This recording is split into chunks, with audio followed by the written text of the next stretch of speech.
While things are in limbo with the release of Vultures, I figured it's a perfect time to check in on Kanye's new album and see exactly how much progress has been made on the project.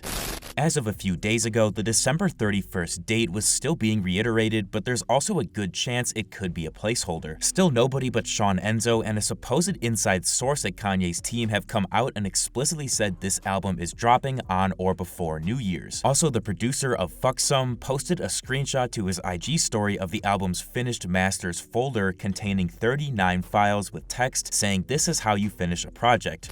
And finally, in terms of news, it appeared like the album's Apple Music listing was being fucked with somehow, which is being speculated to be Kanye uploading official clean and explicit masters of each song. Now, in terms of track listing at this point, we're assuming Kanye is going to stick with the initial one that's listed on Apple Music, which means we've heard everything on the album except So Good and Unlock, and really all the songs previewed up until now are largely finished. Worship and Beg Forgiveness are in a tricky spot because it doesn't seem like Kanye intends to record vocals for those tracks. And then to round things out, we've got to discuss the handful of songs played so far that are not part of any confirmed track listing. North Song, Carnival, IG Model, Don't Kill the Party, and All This Money on the Floor all were played at either Vegas or after the event and seemingly are not going to be released with the rest of the Vultures tracks. These could be included on Kanye's next solo project, or Vultures is actually going to have its tracklist altered and Kanye just hasn't made up his mind yet.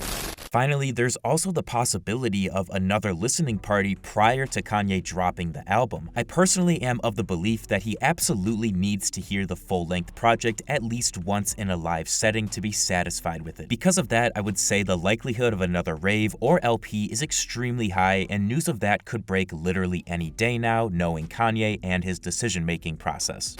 Either way, this album is truly up in the air right now, and Kanye's silence is possibly the most puzzling part of all of this. A few days ago, I was reminded by a friend that Donda 2 originally began as a collaborative project with Future and was ultimately morphed into a Kanye solo album. Now, I'm not saying that's guaranteed to happen to Vultures, but it's certainly not out of the question. Thank you guys so much for watching. If you enjoyed, feel free to leave a like and subscribe to my channel for more videos like this, and let me know down in the comments if you think Kanye is going to end up changing around the track listing prior to release.